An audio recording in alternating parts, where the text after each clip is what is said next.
Saturday morning, amigos, from the neighborhood of San Ángel.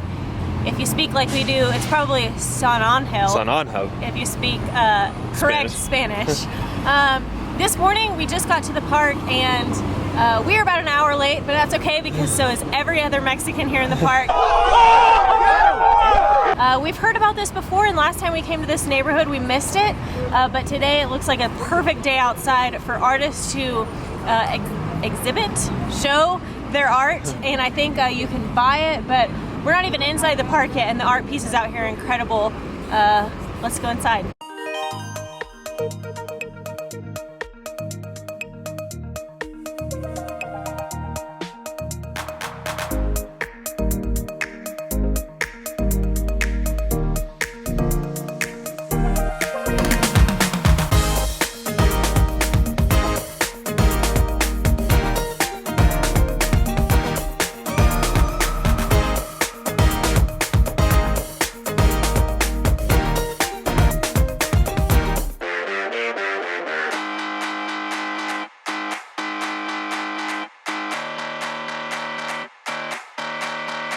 I think right off the bat, one thing we really like about this area is it has a ton of charm and character, and especially with the art, you can really feel the culture in this area.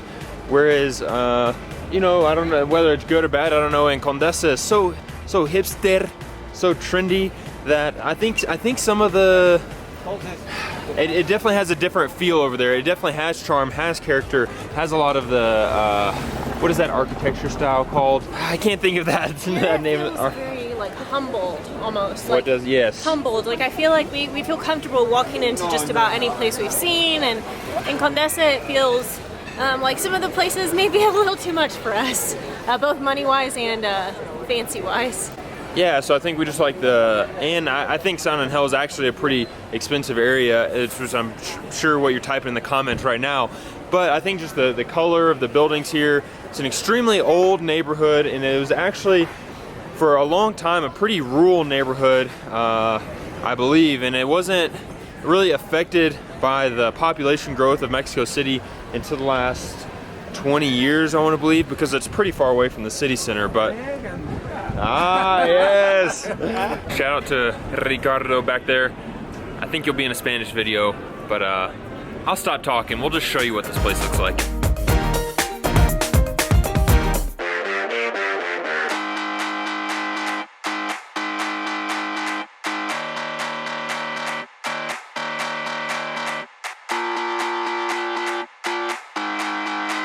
We are still exploring around this park where artists have set up their work, and similar to the Sumaya Museum we visited recently, there's all different types of artwork here, from black and white sketches to paintings with texture, lots of color, no color, sculptures, all different sorts of things. I saw something over here made out of like tin that's been like pressed together.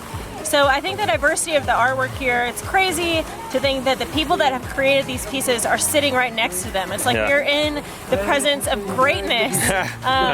We're going to interview some different people in Spanish, so that will be in a Spanish video. You guys may have already seen that. We're going to try to talk to some of the artists and get a feel for their work and their experience here in the Saturday market in San Ángel. San Ángel. And I am really excited to explore the tianguis. I have something that I've been looking for a while now, and I think the tianguis may have it, and I'm really excited for that.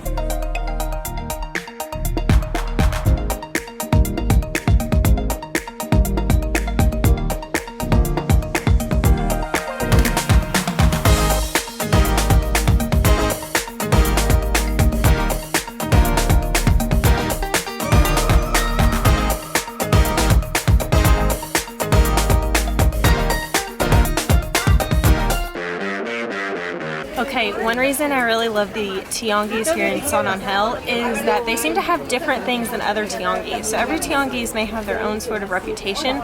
This one seems very much so artist driven, so there's lots of bright colored handmade bags and crafts. Behind me are some of earrings that look just like they have tons of little tiny things to put and like a little tiny scene on the wall, which Greg and I are going to make one day. But I really love these tianguis because they're very crafty inspired. Very artisan. Very La Huera-ish. Very crafty. Did I win that battle? No.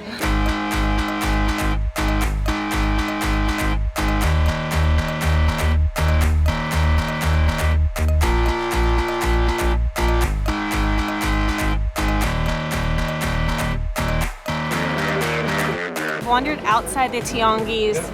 There's so many different bazaars around here. We have no idea where we're at, but it's kind of bizarre. It's really busy here, so we're not the only ones who love this little neck of the woods. Neck of the woods? Yeah. What does that mean for our non-native English speakers? Non-Texans, what does that mean? It's like this little area, this little like neck of... Okay.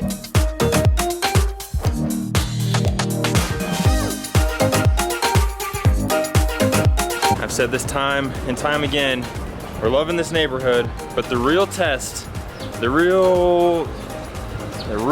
is gonna be whether we enjoy the food or not. To be fair, there's not much food in the world that we don't enjoy, so the chances are we're gonna love it. But we've got to test it and make sure, right? Right? See?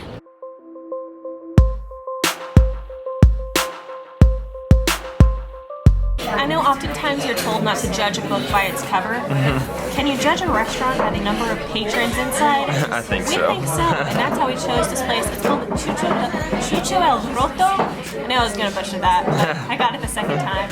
I've ordered some chilaquiles, Greg's ordered some pozole, so we are fully adopted. Both got orange juice and coffee.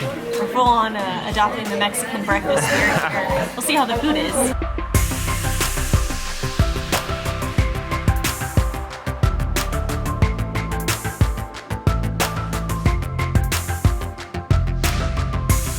Well, Hill, are we allowed to like San Angel?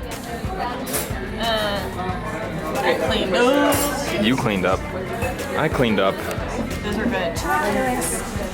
I mean, I'm gonna regret saying this, but I've never had bad chilaquiles. They're all very different, which is why I continue to get them. Yeah, every But place. I've never had bad ones. No. I mean, again, I totally cursed myself, but bring it on. My pozole was pozolicious.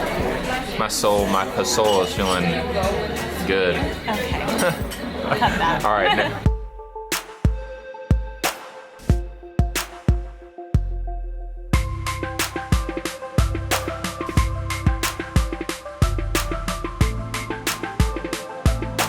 All right, we are outside of the beautiful Templo Carmen de San Angel, and it was built, I believe, in 1626, so that's when they first started using it. Yeah, it's So- older than my mom and dad. Pretty old. Okay, hope they're not watching this. We just lost 2 subscribers.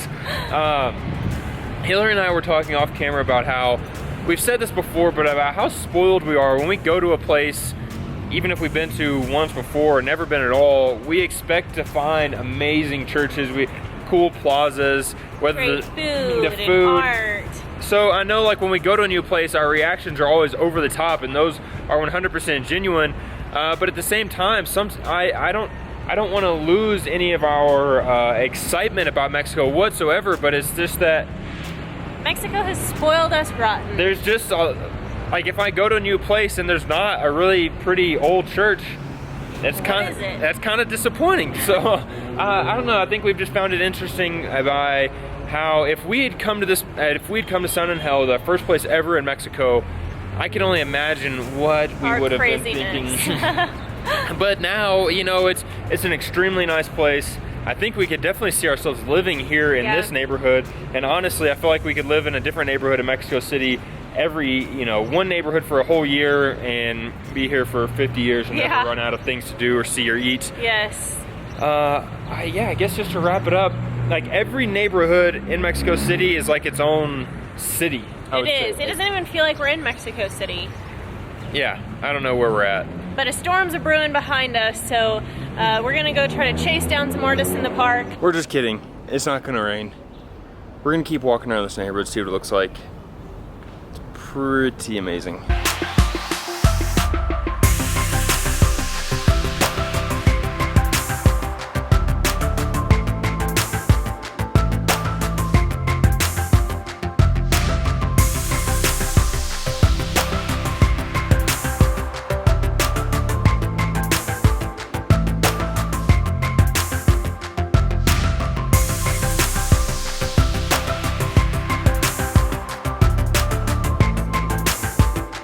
I heard this area was crazy and that it had mansions and the internet was right. It's crazy. Now we can go back to the church and finish this video off. Sell some chips and churros. We thought we weren't like, yeah, chips, churros. Things in our budget. Let's do it. Thank you guys so much for exploring San Ángel with us today. And this video is brought to you by Marilyn. Marilyn, you are our Patreon of the day. Woo! You've been supporting us over on PayPal and you switched over to Patreon. Thank you so much. And I do want to say to all of our other Patrons, if you haven't been Patreon of the day, I apologize. Luckily, our Patreon numbers are growing, so it's getting harder and harder to become Patreon of the day. But we do, when I do say this video is brought to you by, it's kind of a joke because it's like an ad or whatever. But really, you guys do make these videos possible more than you know. So thank you. Be sure to subscribe to our channel, click the bell that we get notified every time we upload a new video, and we'll see you tomorrow. Mañana. Bye-bye. Adios. Hashtag bonus footage. Don't know if it's always like this, but there are a lot This of... park is cray. No, well, it is cray. It's cray with gringos. There are gringos de todos lados. And I just wanted to point out, fun fact, I don't know, it's not really that fun. We tried to ask several gringos who want to do like an interview. We want to interview them on camera, see what they thought about Mexico, their trip to Mexico. We were like 0 for 5. Yeah. And we not having it. We talked about how like that never happens with us when we try and interview Mexicans. I feel like, man, they're older gringos, but they seem so closed. Very skeptical. Skeptical, so closed off. Maybe give them a business card. I don't know, it's just interesting. I feel like Mexican people, community is definitely more open,